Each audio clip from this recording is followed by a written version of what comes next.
In Revelation 7, John shares his vision of heaven with members from every tribe, tongue, people, and language standing in the throne room before the Lamb.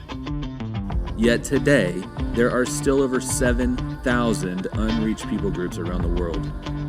For the last 6 years, my family and friends have been on a journey to find, vet, and fund the task remaining.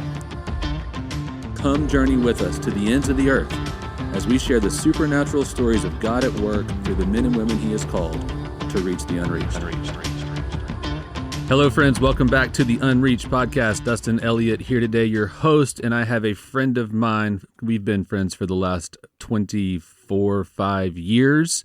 Here today, our friendship started in a very secular way. It took a very sacred turn later in life, and you're going to hear stories today. This is going to pull on several threads we've talked about recently. This is part of the rising tide that lifts all boats. This is when tech meets missions and supports missions. This is a lessons today in how local discipleship can have global impact, and how loving your neighbor well and checking in on old friends can become incredibly redemptive through the Holy Spirit and through God's power to reach the unreached. And so I'm so excited to welcome my old fraternity brother and my longtime friend, Mr. Eric Long. Eric, welcome to the show. Dustin, thank you so much for having me here, man. It is what a change 24 years, 25 years makes, huh? No kidding. Eric rushed me into the fraternity. He's a year older than me in college, for context, and I'd say the only time we were praying at that point in our lives was when we needed to pass a final.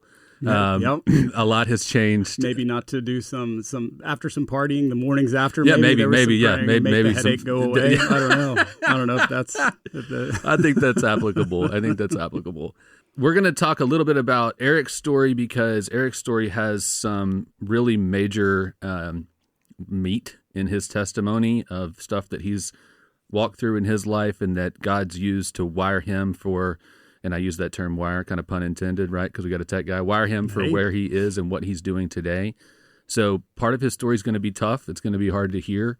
But if you'll stay with us to the point where we get to where this technology is enabling connectivity in the missions world, particularly in really hard to reach places where there's not great, internet access or electricity, this tech that they've created and then figured out a way through the Lord to enable it into this nonprofit side is game-changing. So if you are in missions, if you know anyone in missions, if you know anyone running businesses in parts of the world that it would help their business if they could be more connected to their workers in the field, this is something you need to hear. This is a technology you could implement and use, and it would dramatically enhance your ability to do your jobs well in the field. So stay with us today, hear this tech, and then you're probably going to want to call Eric when we get done. All right? Man, for not being a techie, you're nailing the outcomes of what we're doing, which is fun, and we'll get to that. I'm a tech investor. I got a little bit of That's it. Right. Okay, so let's go back to let's start back at the beginning, right? So before I knew you, you grew up in Houston. That's right. Give us a little talk about kind of you had some religion and some kind of repetition early in your life. Take us through that. Grew up in Katy, Texas, right outside of Houston, for the better part of my, I call it childhood. I wasn't born there. I was actually born in Kansas, migrated south to Oklahoma for a little stint. Thank goodness that was short, right? Mm-hmm. Can't be in Sooner Country too long. And then got to Katy when I was in about fourth grade. And some of my my past and my relationship with Jesus started real early. God was never not a part of the family. I still remember my baptism story my parents tell me over and over. I got sprinkled with water, as we'd call it now, back in the day when I was a baby, and I'm a twin. And so the pastor had two of us up there, and I grabbed his microphone while they were baptizing my twin brother, grabbed the microphone and decided to just swallow it with my mouth. And so that was how I guess my first relationship, when I got sprinkled and baptized, decided to swallow the land lavalier mics. Is that what they're called? I don't know. Clint's not on the mic today. I'm sure he would know the answer. So that was kind of my intro into the world, into the relationship. So you take it all in. That's right. Yeah. So grew up Methodist. God was always around, but it was really more routine, and I'd call it religion as opposed to relationship. Yeah. So checkboxy relationship with the Lord. And then one of the really defining moments was a missions trip. So United Methodist Church had something back in the day called Army. And we went to border towns in Texas on the Mexico border. And we got to work. And we were there, and you'd spend a week involved in this. And I still remember the impact, like seemingly small things had on these folks that just brought Jesus into them. They could see Jesus through the work that was being done and some of the outcomes. And that sticks today. Past that, it became more routine, getting to the college years, which you alluded to earlier. What was to the typical American dream? We were in college because we wanted to socialize. We wanted to make sure that we were armed to crush the business world. That was the goal. That was the dream. That was what we were chasing. Of course.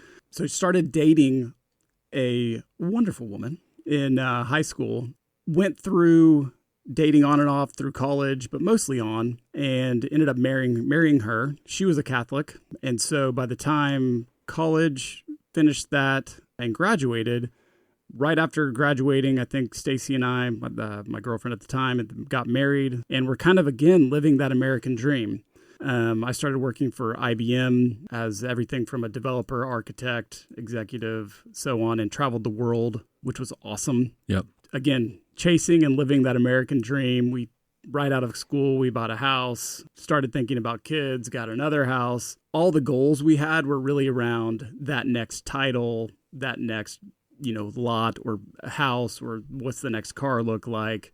And it wasn't necessarily that we were, those were the only things we cared about, but it certainly wasn't rooted in, my relationship with the Lord is going to direct my next move at all. Right. Started having children. We had 2 wonderful girls. 4 months after Addison, our youngest, was born, I'm traveling the world at that time for IBM, and we get hit with just a big doozy of a, hey, you're not in control from the Lord situation. I'll never forget, I'm in Brazil.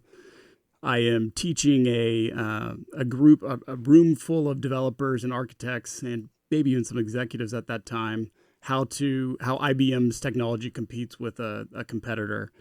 And I get this buzz in my pocket while I'm on stage. The no-no of you're on stage presenting in front of people. Don't have your phone on. Mine's going off, vibrating. And I'm like, all right, that's kind of weird. It's going off for a while. So at the next break, check it, and it's a message from my wife who says they've discovered a 5-centimeter mass in her liver.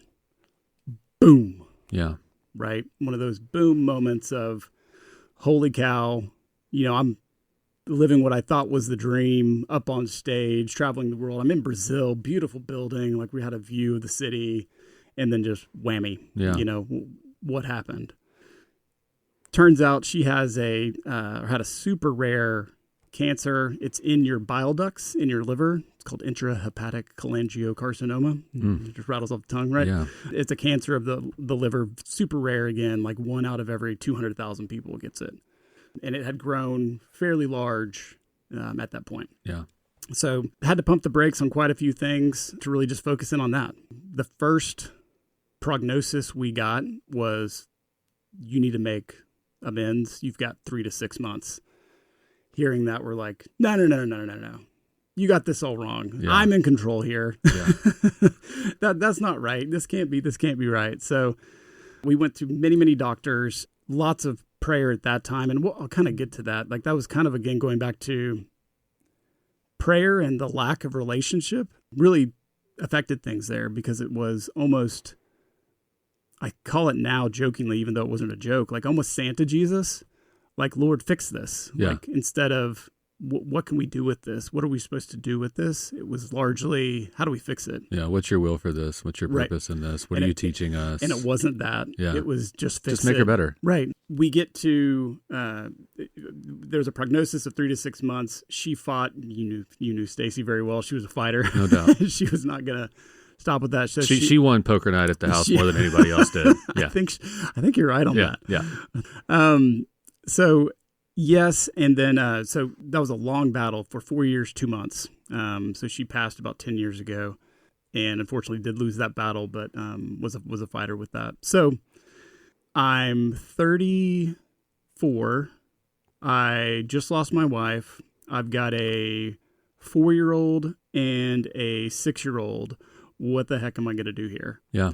So it's at that time, just dive into what I knew back then. I mean, unfortunately, it wasn't, and I'll just be honest, like it wasn't diving back into the Lord. The Lord helped, and looking back on it, 1000% helped guide a lot of that and was obviously there through that, but I wasn't leaning into that relationship. What I did was go back to my American dream. Well, I got this, right? I'll pick up my shield instead of his shield, and I'm not putting on his armor. I'm putting on my armor. Yeah, right? yeah. And it was Eric 6, not Ephesians 6. Yeah. So exactly right. And so, church every Sunday, visiting the cemetery every Sunday, and then I decided to just take a year of like just focusing on figuring life back out again.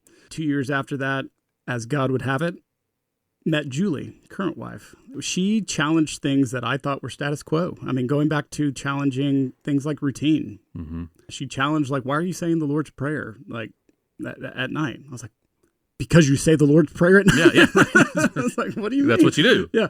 And she's like, well, wouldn't it be more impactful if you actually talked to him? And I was like, whoa.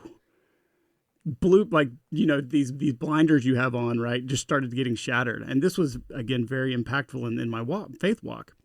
About that same time, or maybe a little bit before that, all this happened intentionally, right? I had lunch with you, and we hadn't seen each other in, at the time, I don't know, 6 years. Yeah. And I didn't know much about you. We hadn't talked regularly. You grabbed my hands and said a prayer at lunch, and I acted like, what the heck's going on here? Who are you? Who's this guy? But you were so convicting in that moment, and it had a huge impact on my faith walk. So thank you for that. So that happened at the same time as new wife with Julie, her relationship and how she encouraged relationship. All that kind of blended together wonderfully, in us kind of finding a new church home that we call home here in Austin. We absolutely love it.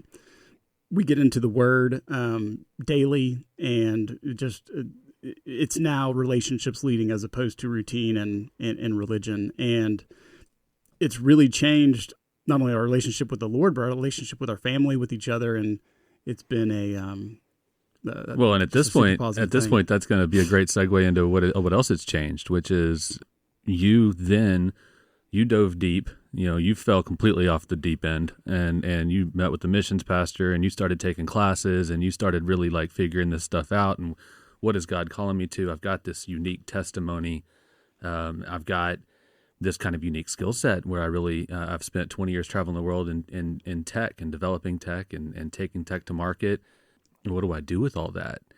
And that led you then to reconnect with some other of our old fraternity brothers. You start talking to David Pearson, who you and Pearson were always super, super close. And we all were, but y'all were really close. And then, he had, on his own journey, he had started a tech company and invented some really fascinating technology that he was focused on use for the government and the military, as well as potentially some commercial use. And then you come into that with this fresh new set of eyes and ears, and you're like, wait a second, this could actually do something profound in the nonprofit world. So tell us about that journey. Yeah, you nailed it. Part of this journey, and again, going back to the lunch with you, right, of holy cow, I've got all these relationships of, deep relationships. I mean, we're friends for a long time in college. You walked through a lot of stuff together in college, and what does this look like now? How can we reopen these opportunities? So David Pearson, who's also in Austin, started a tech company, and we like to joke, I was a computer science major, he was an English major, and he ends up with all this crazy cool technology and starts a tech company. It's like, what's going on here? So again, around this same time frame, I find out about his technology. He's only in the government military space at the time. This was 7 years ago.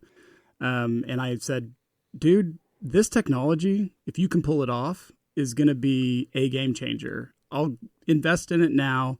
The second you want to take it to the commercial space, I'll leave whatever I'm doing. I feel called to this. I'll do that. And that happened not this May, but the previous May, so about a year and a half ago. Yeah. So you stepped out of IBM. I stepped out of after IBM 20 years. After 20 years, which is absurd. Yeah. And it was all around the same calling of, okay, Lord, I'm in a better relationship with you. You're going to start driving. I'm letting go of the wheel a little bit. I'm going to have a lighter touch on this wheel. But just so the listener gets this, like you had it made at IBM. Yeah. You had a great salary. You had a great position. You had leadership, a place that was American dream security, if that's where you're putting your faith, right? If mammon is your little g God, you had that part covered. That's it. Right? You could have taken care of Julie and the kids and private school or whatever and college. I mean, it was all there.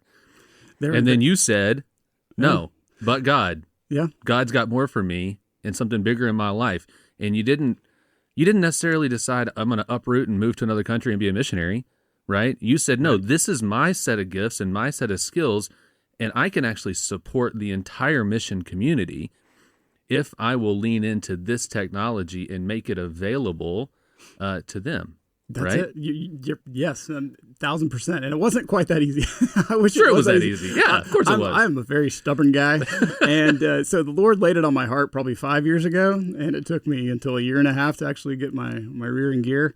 But yes, that's it. And it was all around, Ephesians 2:10, like, for we are God's masterpiece, created in his own image to do good works.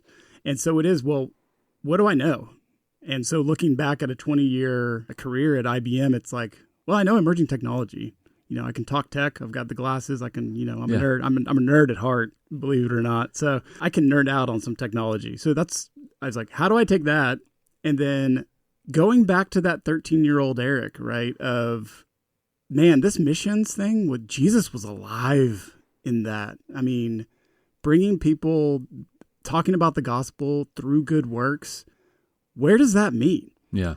And again, this is one of the, we mentioned, why are you saying the Lord's Prayer at night? This is one of those, the scales fall out from your eyes, right? It's, well, there's not a church Eric and a business Eric and a family Eric.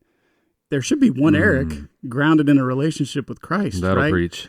And it was all of these things just like, oh my gosh, I've been doing this all wrong and it's got to change. And so again, that is exactly what happened. It's like, well, I know emerging technology. I love the mission field. I don't feel called to the mission field, but I love our mission pastor at our church here, and had some good conversations with him. We were talking about, some entry points, and they were like, well, connectivity stinks with our missions teams. Like, I know connectivity. Yeah. I got some things that might be able to work here. So what if we get tech and just get it on mission? So tech on mission. That's how Pleroo was birthed. Yeah. And that's the nonprofit. So, and we'll get a little bit back to David Pearson. So his technology, Korea's technology group, had been crushing it. Now they have like teens of patents that are around this technology that really improve connectivity. And so we walked, David and I, through how we're going to take his for-profit company and make it redemptive. And then what does the future look like for Korea's? So again, just to do it quickly, they were a government military, still are, based company looking to go into the commercial market. And we said, that's great. It could be a two-legged company. It can have a commercial arm and a government military arm. Awesome. Then we really took a look back and said, well, hold on. There's an element missing here that we need to make this redemptive. So how is this going to be a redemptive company? And we said, well, it probably needs to do things like get tech into the mission field or give some type of redemptive quality there. So it's now a three-legged company, we call it: government, military, commercial, and redemptive. But really, it's redemptive from the core, and it filters through all of those. That redemptive piece then became the nonprofit Pleroo. Okay, what's Pleroo mean? Pleroo, yes, glad you mentioned it. So in part of the study with this, I went through a class on Ephesians 2:10, where faith and calling meet your business workplace. And in doing that class, it wasn't even related to the assignments, but I was just reading Mark.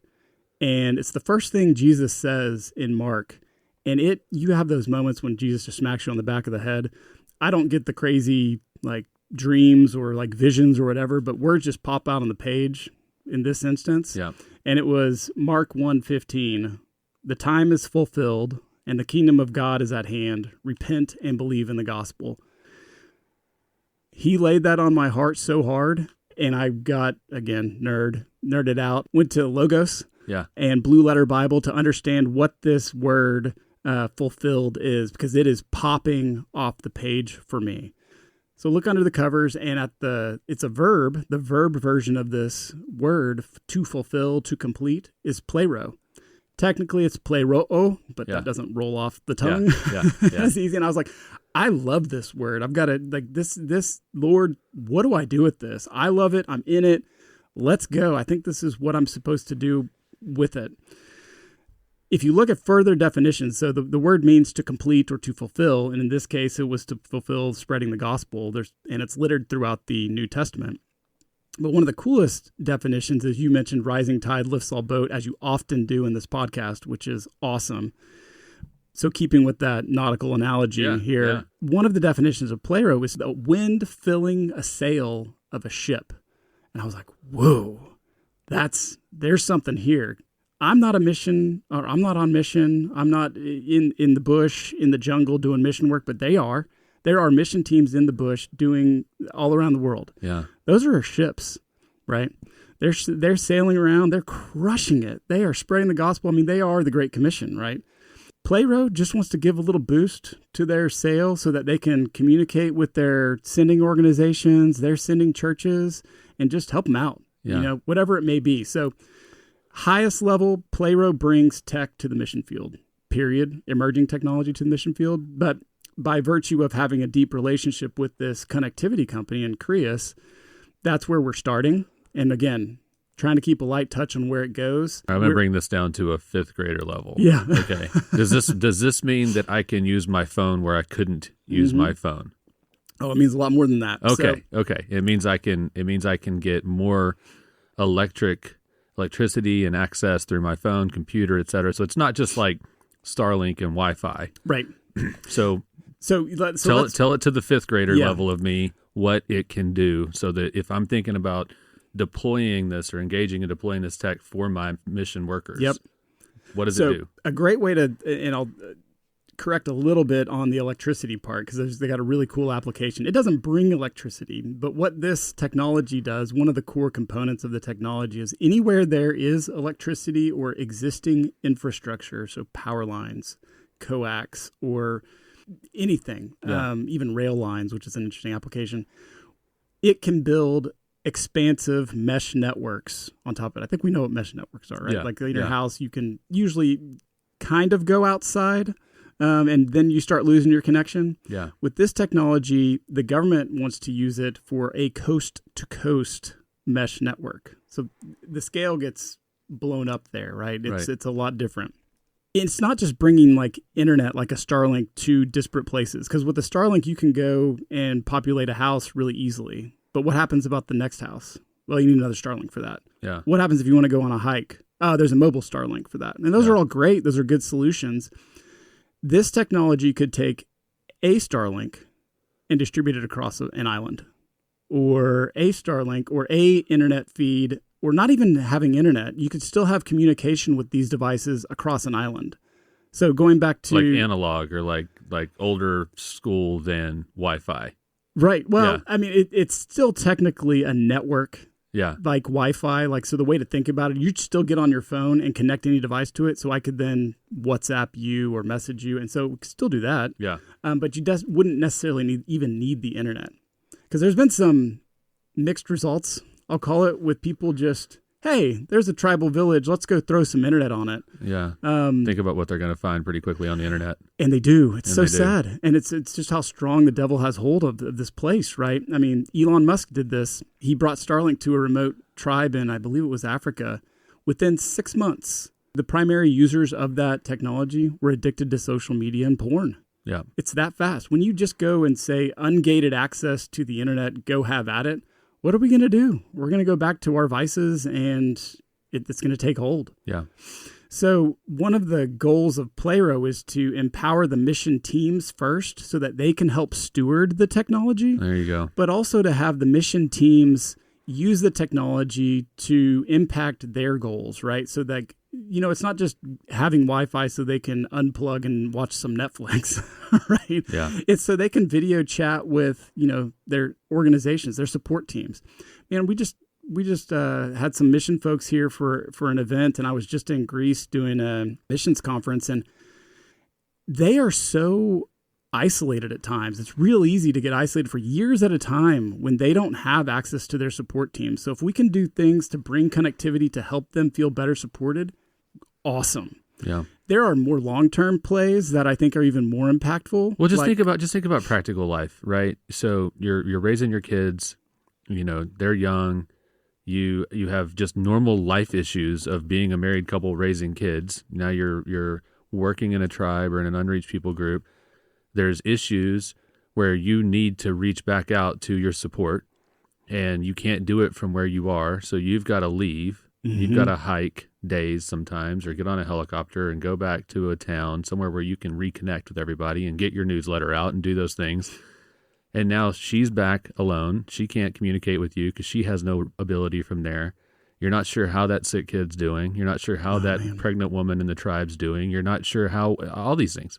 Nailed right? It. Yeah. Right. And so the practical use case for this is very easy to see if you'll just kind of let yourself explore it. And I can think of any missionaries or heads of mission orgs that listen to our pod, like they're going to get this quickly. Yeah. And my next question, if I was one of them, is, what does it cost? Yeah. Can I afford this? Yep. Right. This is part of the model we're working through right now, right? So let me real quickly go back to how it can impact. And so using some of even the terms you played on to make it real for the listeners, right? The pilot project was just done earlier this year. That pilot project was for a couple with a family that has raised them in Papua New Guinea, and they had the exact problem you mentioned, which was they have to walk half a mile up a hill to hold their phone up, maybe just right, they get some reception and they can send out barely a text. Right. To get internet, they had to go into town, which is a 5-hour car ride or an hour and a half boat ride. Yep. And in the exact example, as you mentioned, where now family's away or whoever's trying to get connectivity is away from the family. So we designed a solution, sent it to them, and they live in a house with barely any electricity, had no service, and now I can WhatsApp the guy and the wife from their house. Changes the game for them. Amazing. He even mentioned that it's a little spottier there because when the weather's right, they get better reception. But he even mentioned one time he was in town and was able to WhatsApp video call his wife. Video call. Right? Wow. Yes, when the conditions were right. But still. Right.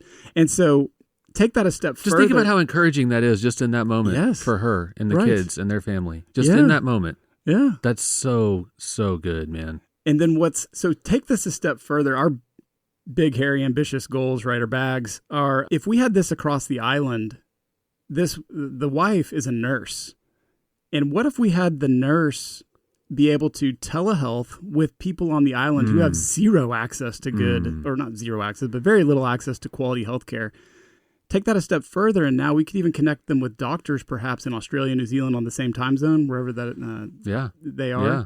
And be able to assist her in even maybe more complicated things. So we're just getting started on this, and really excited on where this year and a half, 3 years, 5 years could look like with better connectivity. Yeah. Connectivity. Okay, I'm going to answer my own question a little bit for the mission world. It's not expensive. Oh yeah, because you're doing it as a nonprofit arm of a for-profit entity, and because of everyone's heart for this. The for-profit entity is supporting it. You're raising private funds as well to support it. And so the cost to deploy this tech for the missions org, for the missionaries, is not high.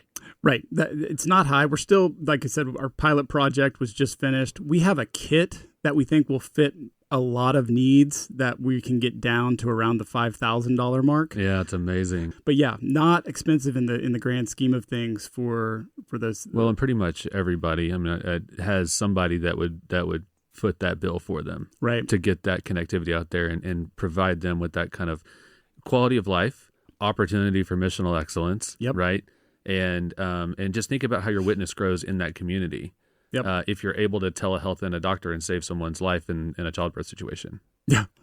Right? I mean, really, it comes down to the very practical hands and feet of Christ and the actual work with widows and orphans. I mean, it enhances your ability to do all those things without giving the whole group the internet. Right, unfettered access to nonsense. Whatever they're going to find on the internet, which may get them chasing all sorts of rabbits that, candidly, we want to protect them from and protect their innocence from until they've had more time to grow and develop in the Lord and in world culture that they're not completely aware of at all. Yeah. Well, right. And then we get into like the nerd talk goes into, now we're talking about, well, what's the compute we should or can bring there? And so that compute could be, most people think of, the internet as the end all be all. But when I say compute, I'm talking about what can we bring, like realistically, maybe think of an app. Like you could bring the Bible app as a thing on our network that could be interconnected that wouldn't require the internet. Or I think you just had Apologist AI on as well, right? Like, what if they were part of, like, an integral part of all these devices on the network? So instead of just, hey, opening up a browser, no, you open up Apologist AI in the Bible app, right? You're there. And so you're bringing technology to the folks as opposed to just bringing I say the big bad internet, but it's not an internet for all play. Not to say that that's necessarily bad, but we know some of the outcomes for folks that have received that. Yeah. Well, and I think, so let's look at the use cases, right? Because I think if I'm listening to this and I'm being a devil's advocate here, I would say like, well, who are you to say what they should and should not have access to, right? Oh, 100%. Big bag censor. Yeah. But this isn't a big brother thing. This is more of a like, think about how a missionary family shares the gospel with an unreached people group, right? So you learn the majority language, you learn the minority language. That's 4 or 5 years worth of getting to a level of excellence in their language before you can even really share the gospel, because you've had to learn that they don't have words for forgiveness and love and righteousness and really key terms that you need to effectively share the gospel. You've had to figure out how to convey all those things. It's taken years to do that. You don't just show up and tell them day one, this is what I'm doing here, because you couldn't answer their questions. Right. This is the same concept. It's just deploying with excellence in a series of steps that guards your heart and their heart as you build community and establish that relationship, right? So I think if you look at it in that context, it's not big brothering. It's just being responsible with what they would have access to, like you want to be responsible with what your kids have access to. Right. That's it. And it's actually another way of even spinning that would be, we'll bring some connectivity, but what are you wanting? Right, like to that end, like what? Well, that's the scatter. That's Andrew Scott and Dana Tucker and Thiessen and those guys, right? They go in there and say, "What do you need?" Yes, not here's what I have, but what do you need? And that's why, even going back to your question, and why I didn't answer it, of like, well, what's the kit look like? We have kits that might work for certain applications, but really, it is a listen to mission partner needs to design solutions for what's missing, right? And then going back to that couple, after their sending organization, it's a Bible translation organization called Wycliffe, they heard about it. They want some of the technology and a different implementation for their translation office on the island. There you go. Right? Yeah. Which is like, okay, great. That's going to require a little different scenario, but we want to make sure that we're just not throwing widgets. I think of the well situation in Africa where there's a lot of intention, but there it is. There's a lot of well-intentioned companies that would go out and do these dig wells, but what they ended up with was they'd go dig them, then leave them, and then there's a ton of unmaintained, shut down wells that aren't there. So like we don't just want to go dig wells and not have them be maintained and serviceable. And so that's something. It was a heartbreaking moment for me when we had dug 21 wells and raised a bunch of money, and we felt great about it, to find out that the average shelf life of a hand pump well is 1.5 years. Oh gosh! So you were living? Oh man! Yeah. So I was pouring salt on a wound. Sorry about that. No. It's That was 2018-19 kind of context of us learning through Bless what we were doing and not doing well. And gratefully God showed us several things we weren't doing well, and we were able to pivot. Right. But so like even the Scatter conference, right? So we had this conference, and we had some people in from several other parts of the world, and some of what they shared that was shocking. Okay, so I'm not going to give exact locations, but let's just a guy from Uganda came over, and he was raised in the slums, and he worked his way out through technology, and it's a beautiful story, and we may have him on someday to tell it. But when USAID shut down, if you looked at the news here, it was a horrible thing, right? Oh, how could we do that? USAID shut down, and it was terrible. And he literally is over here saying, we're celebrating that. Thank you for doing that. Because all you've really done is give a man a fish, give a man a fish, give a man a fish, and he's waiting for you to give him another fish. He's like, we need the resources to teach our people not only how to fish, but we need the resources to teach our people how to control the ponds. Oh, that's it.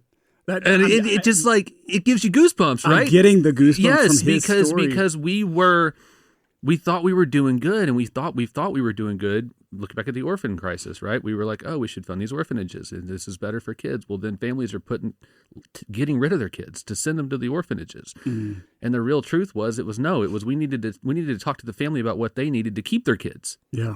Right? It wasn't, we just miswired it with this whole kind of intent of doing good, but we don't look deep enough. We're too shallow in our giving. Like, we invest with excellence, but we give to check a box, and we have got to give with excellence too. That's what you're doing. You're like, I didn't just build a widget and throw it at the world and say, here.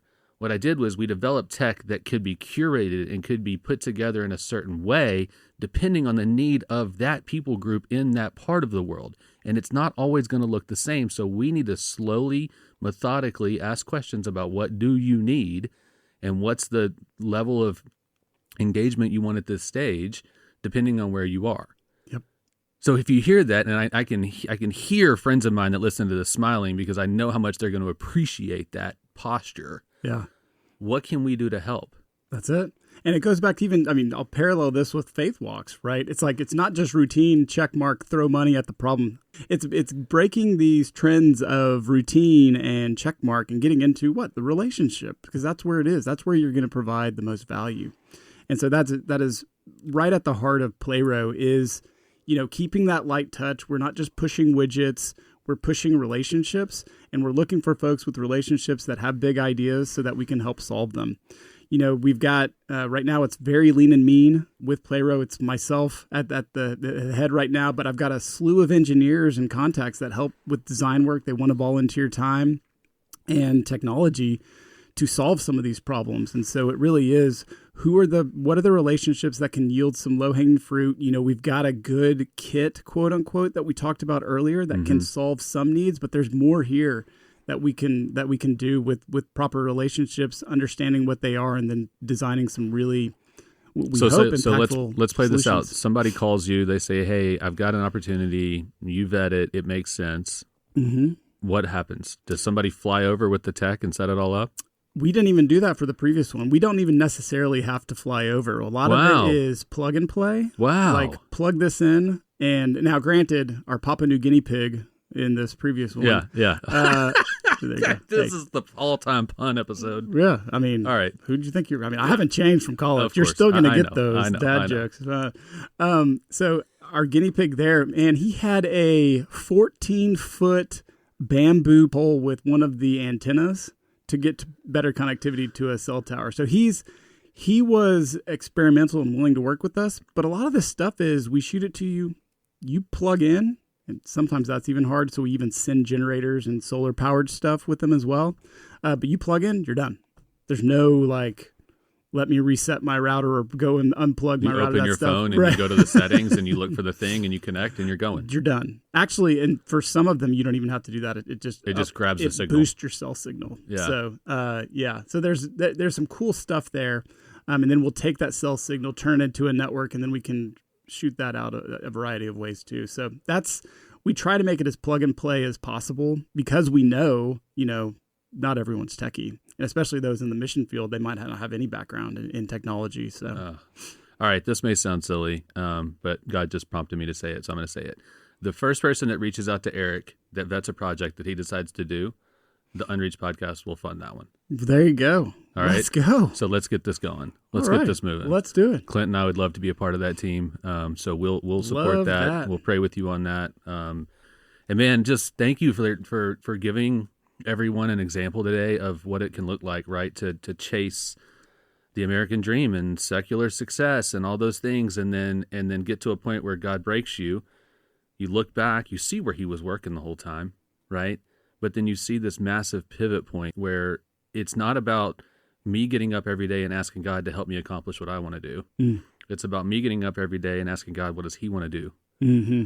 So it's your day. You've made it. You've made me. You've made me for something. What is that something? What do we want to do with this today, right? And you've pivoted that in such a beautiful way, and you're bringing people with you, right? So we talked the other day, and you shared that you've got 5 or 6 of our other fraternity brothers, and y'all are doing a D group right now. And I'm telling you, if you're listening to this and you knew the guys I was talking about, you wouldn't believe it. You would not believe it. I mean, I don't believe it. But when you meet a man like Eric Long, who has such conviction and such passion and such love for the Lord, it's just contagious. And you just want to be around it. And you want to know, why do you have such joy? And they want to know. And look at the change that's happening just because you're out authentically showing him off.